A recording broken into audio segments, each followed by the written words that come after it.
55% dos atuais deputados federais foram reeleitos. O Partido dos Trabalhadores supera o PMDB e passa a ter a maior bancada.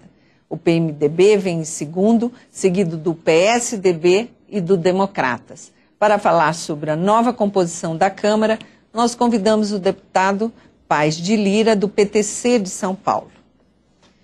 Deputado, uma grande revista de circulação nacional saiu com a seguinte capa, a manchete da capa era a seguinte: Tiririca, a cara do Congresso. Qual é a cara desse novo Congresso? Não sei se é a cara do Tiririca, mas o Tiririca é a cara de uma parte do eleitorado, que dá 1.300.000 votos a uma pessoa que não tem outra qualificação a não ser a nobre qualificação de palhaço. Eu repito, nobre qualificação de palhaço, mas para o exercício desse lado comediante da humanidade, e não para a representação política. Na representação política, as pessoas deveriam buscar pessoas capacitadas, aptas realmente a exercer aquele poder que a Constituição diz que emana do povo, e, portanto, em seu nome será exercido. Uma pessoa sem essa qualificação certamente não será um bom representante do povo. Eu acredito que as pessoas não devam utilizar o seu voto para protesto, muito menos para deboche, porque em grande parte os votos dados a esse personagem não foram de protesto, não foram de desalento, de desencanto. Existe muito desalento, muito desencanto, mas em grande parte foram votos de deboche. Isso não é modo de resolver as questões políticas do Brasil. É necessário conferir o poder às pessoas de bem, às pessoas preparadas, às pessoas que efetivamente possam, de modo digno e competente, representar todos os brasileiros na casa ou nas casas que produzem as leis, que efetivamente dirigirão a vida do Brasil, queiramos ou não. De modo que o fenômeno Tiririca é muito ruim nesse sentido. Ele não é novo, evidente, ele já se verificou de outros modos, dirigido a outros personagens, talvez não com esse número tão impressionante de votos. Eu creio que a cara do novo Congresso é uma cara, para minha decepção, um pouco menos conservadora. Eu receio que o aspecto conservador, eu receio que o pensamento conservador da população não esteja bem representado, não esteja suficientemente representado no novo Congresso Nacional. Receio que haja um rolo compressor, deputado? Devido exatamente à mudança de configuração. Nós tivemos um aumento da esquerda, nós tivemos um aumento muito importante do Partido dos Trabalhadores, que fica muito poderoso na Câmara. Continua o PMDB, evidentemente, sendo o fiel da balança nessa composição, seja lá quem for o vencedor da eleição presidencial. Não poderá governar sem o PMDB, como tem acontecido nos últimos tempos. Mas, sem dúvida nenhuma, a representação conservadora, o pensamento conservador, parece que não se refletiu no resultado da eleição legislativa. Teremos um Congresso muito mais à esquerda, um Congresso, portanto, muito menos conservador, e penso e receio que haverá margem, dependendo de quem ganhar a eleição presidencial, até para um rolo compressor de mudança completa de cima a baixo da Constituição da República, sem necessidade de processos ditos revolucionários e sem necessidade de convocação de assembleias constituintes, apenas pela via das emendas constitucionais. Teme, deputado? Eu temo. O senhor é um representante da ala mais conservadora do pensamento brasileiro. Sem dúvida. E o senhor teme o quê com essa falta desse pensamento conservador aqui no Congresso? Eu temo que fundamentos sejam eliminados. Eu temo que se passem medidas autoritárias, que se tente reformar a Constituição, tornando-a muito mais autoritária, controladora da sociedade, restritiva da liberdade de opinião, de expressão, da liberdade de imprensa, restritiva de direitos fundamentais, como o direito de propriedade, restritiva do mais essencial de todos os direitos, que é o direito à vida, e no meu entendimento, a vida humana começa na concepção, começa no momento exato da concepção, no ventre materno. Ela deve ser protegida e defendida desde então. E eu temo que, com essa nova composição, se tentem passar leis, por exemplo, para a imposição de política de aborto ampla, geral e restrita no país. Coisas muito ruins, no meu modo de entender, que poderão passar com a facilidade desse domínio numérico tão expressivo da Câmara e do Senado. Mas, deputado, essa questão do aborto está sendo discutida, assim, vamos deixar com o Congresso. Então, pelo menos todos os candidatos colocaram, alguns colocando o plebiscito. O senhor não acha que o Congresso poderia votar vamos consultar a população para ver o que pensa. O senhor acha que a população tem um pensamento conservador ou o senhor acha que a população é mais de esquerda? A população tem um pensamento conservador e isso que é curioso, é isso que me deixa um pouco intrigado.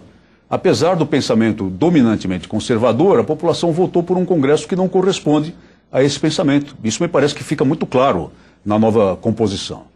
E a população, entre outras matérias de muita relevância para a nacionalidade, nessa matéria do aborto, em todas as pesquisas sérias já feitas, mostra uma posição claramente de preservação da vida, claramente anti-aborto. Então não há por que falar em plebiscito.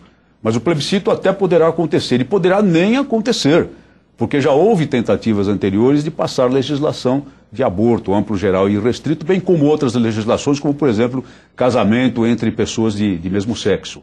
E com essa composição das casas legislativas, a temática volta e volta com toda a força, com capacidade até de ser aprovada, embora, no meu modo de ver, a aprovação de leis dessa natureza violassem fundamentos constitucionais, violassem a própria Constituição. Sendo possível imaginar que a própria Constituição poderá ser muito emendada, porque são necessários 308 votos, e se houver a vitória da posição oficial, se houver a vitória da candidatura Dilma, haverá uma base de apoio muito superior a isso, sendo possível imaginar que a condição possa ser emendada substancialmente, haverá muito maior facilidade para a tentativa de voltar com essas legislações com base no famigerado Plano Nacional de Direitos Humanos, versão 3, que aponta exatamente para uma política de Estado nesse sentido e que não é um plano de direitos humanos. Pelo contrário, é um pseudo-plano de direitos humanos. Deputado, o que o senhor acha? O senhor acha que tem que ter uma constituinte exclusiva para discutir esse tema? Ou o senhor acha que esse Congresso tem condição de fazer essa reforma? A constituinte exclusiva, me referia há pouco a essa tentativa. Eu considero que não é o caso, não há necessidade disso para fazer reformas políticas, embora possam ser necessárias emendas à Constituição da República, e os mecanismos existem para isso, evidentemente, exigido o quórum de 308 deputados para aprovação de qualquer emenda constitucional. Não há necessidade de fazer tentativas revolucionárias. Eu olho essa chamada Constituinte exclusiva como uma tentativa de imposição de um golpe, de certa forma, contra a Constituição. Não tenho confiança nesses processos. O Congresso que aí está, objetivamente falando, terá o poder de fazê-lo. Seja lá quem for que ganhar, poderá ter força suficiente. Se a candidatura oficial for vitoriosa, seguramente, sem dúvida alguma, terá força suficiente para fazer o que quiser no tocante às mudanças da Constituição. Se a candidatura oposicionista vencer, articulando-se com o PMDB, que continuará, repito, a ser o fiel da balança, poderá talvez ter maioria suficiente, pelo menos para sobreviver nos 2 primeiros anos de mandato, digamos assim, até se fortalecer perante a própria opinião pública e, quem sabe, conseguir uma rearrumação nas casas do Congresso. Deputado, o senhor concorda que a reforma partidária também tem que vir junto com a reforma política? Esse é um ponto muito discutido. Há quem diga que há muitos partidos políticos no Brasil, que é uma salada de partidos políticos. Eu mesmo pertenço a um pequeno partido político que agora fica representado com o resultado da eleição com apenas um deputado federal pelo estado do Maranhão. Pode um partido tão pequeno sobreviver? Pode um partido tão pequeno ter capacidade de articulação, de negociação, de atuação dentro do Congresso Nacional? Pela minha experiência de 18 meses de exercício parlamentar, eu lhe digo, é muito difícil mesmo. Então, o ideal seria a redução do número de partidos. Por outro lado, observando o panorama do mundo, nós observamos que em sistemas bipartidários ou praticamente bipartidários, como no caso dos Estados Unidos, há uma insatisfação patente da população com essa solução, que já fala na ampliação do espectro partidário para que as pessoas tenham uma capacidade, pelo menos uma possibilidade de representação fora de 2 correntes que dominam a política daquele país há séculos. De modo que nós vamos tentando mudar de um modo aqui e às vezes outros povos sinalizam que nós estamos no caminho certo e que eles vão rearticular a sua posição política. Matéria controvertida. Eu admito que haja uma redução do número de partidos políticos, mas não ao ponto de sufocar as correntes minoritárias. Isso é muito importante e muito vital para o Estado democrático de direito. Reformular, sim, mas não a ponto de sufocar as correntes minoritárias. Muito obrigado pela presença do senhor aqui. Nosso tempo está esgotado, deputado. Eu é que agradeço pela oportunidade de participar mais uma vez do Palavra Aberta. E desejo aos eleitos sorte e iluminação divina no seu mandato e na nova legislatura. Muito obrigada. E você de casa que nos acompanhou, até a próxima.